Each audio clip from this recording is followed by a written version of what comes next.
Doctor Snigdha Rezwana, চিকিৎসার জন্য বেগম জিয়া বিদেশ যাবার পর দেশের রাজনীতিতে নতুন করে আলোচনা হচ্ছে -2 ফর্মুলার কথা। এই আশঙ্কা কেন রাজনীতিতে? -2 তো আসলে এর আগেও ছিল একবার, তখন এক ধরনের -2 ছিল, সেখানে ছিল হচ্ছে আমাদের শেখ হাসিনা এবং খালেদা জিয়া, আপনার নিশ্চয়ই মনে আছেন, যেখান থেকে আমরা আলোচনাটা শুরু করেছি। এখনকার -2 কারা? এখনকার -2টা আসলে কে? তারেক জিয়া এবং খালেদা জিয়া?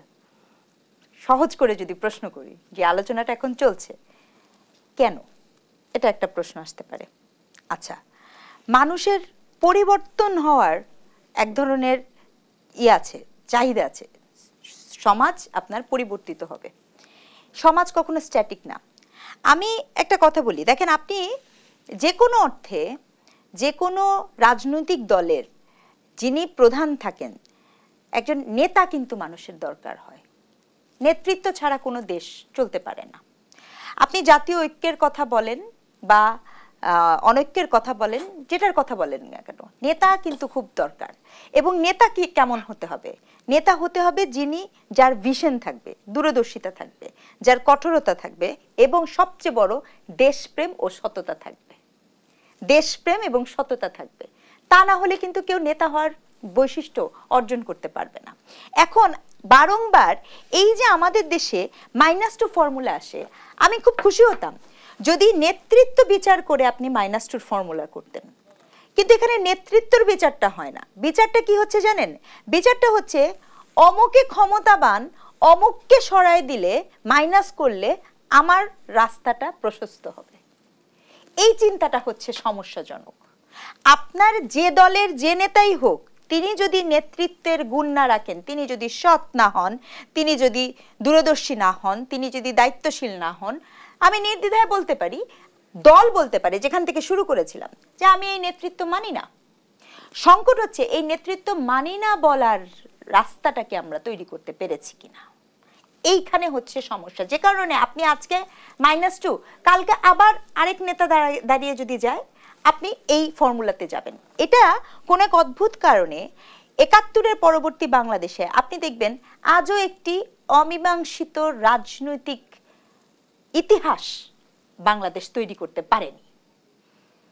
কেন আপনার এক দল আসলে আরেক দলের ইতিহাস, মানে আমরা আমাদের মুক্তিযুদ্ধের ইতিহাস খালি পরতে পরতে পরিবর্তন করব কেন? যুদ্ধ তো একবারই হয়েছে, মুক্তিযুদ্ধ একবারই হয়েছে। শহীদের সংখ্যা নিয়ে আপনি বিতর্ক তুলবেন, মুক্তিযোদ্ধাদের নিয়ে বিতর্ক তুলবেন।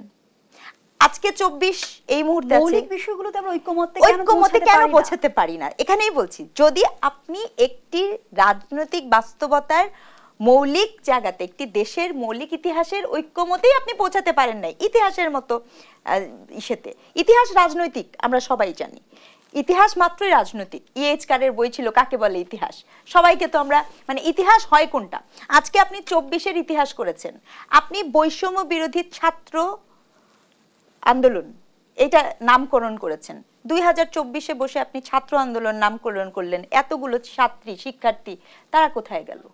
আপনি তো ইতিহাস থেকে পুরো এই নারীদেরকে কাট অফ করে দিয়েছেন বাক্যের মধ্যে থেকে, খেয়াল করে দেখেন।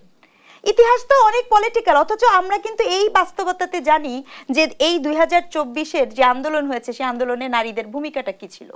ইতিহাস ম্যানিপুলেটেড হয়, ইতিহাস যখন রচনা হয় তখন ম্যানিপুলেট হয়।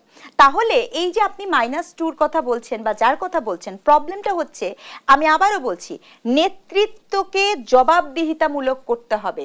তা না হলে শুধুমাত্র ক্ষমতায় আসীন হওয়ার জন্য বিভিন্ন সময় শুধু -2 না, কু হয়েছে না, কত কত কু আপনি খেয়াল করে দেখেন। কুগুলো কেন হচ্ছে? তার মানে কি? রাজনৈতিক ক্ষমতা বলের কারণে কু হচ্ছে। এখন আমাদের কি করতে হবে? আমরা এই যে বিরতির মধ্যে রুবেল ভাইয়ের সাথে আলোচনা করছিলাম, যে কোনো অর্থে দেশটা আসলে আমাদের, এই বাংলাদেশটা আমাদের। ৭১-এর 30 লক্ষ শহীদ যখন জীবন দিয়েছে, তারা এই বাংলাদেশটার জন্য দিয়েছে। আপনি এর পরবর্তীতে যখন আমাদের এরশাদের বিরোধী আন্দোলন হয়েছিল 90-এর, নূর হোসেন যখন জীবন দিয়েছে, দেশটাকে ভালোবেসে দিয়েছে। 24-এ যারা জীবন দিয়েছে দেশটাকে ভালোবেসে দিয়েছে। এই যে মানুষজন যে জীবনটা দিচ্ছে দেশকে ভালোবেসে দিচ্ছে, তাহলে সেই দেশকে রক্ষা করার দায়িত্ব কিন্তু আমাদের সবার। সমস্যা ওখানেই হয়েছে যে আমরা যদি দেশটাকে না ভালোবাসতে পারি, আমাদের নেতৃত্ব যদি দেশের কথা না চিন্তা করে শুধুমাত্র ক্ষমতার আসনের কথা চিন্তা করে, তাহলে বারংবার আমরা ঘুরে ফিরে ওই বৃত্তে ফেরত যাব। আপনি বলছিলেন যে রাজনৈতিক পালা পরিবর্তনের সাথে সাথে বদলে যায় আমাদের ইতিহাসও। সেই জায়গা থেকে যখন জুলাই প্রোক্লেমেশন নিয়ে এত আলোচনা চলছে, এত বিতর্ক আমরা দেখছি, সেখানে আমরা সবার যদি ভূমিকাকে সঠিকভাবে লিপিবদ্ধ করতে চাই, অন্তর্ভুক্ত করতে চাই, সেই বাস্তবতায় আমরা পৌঁছাতে পারবো কিনা।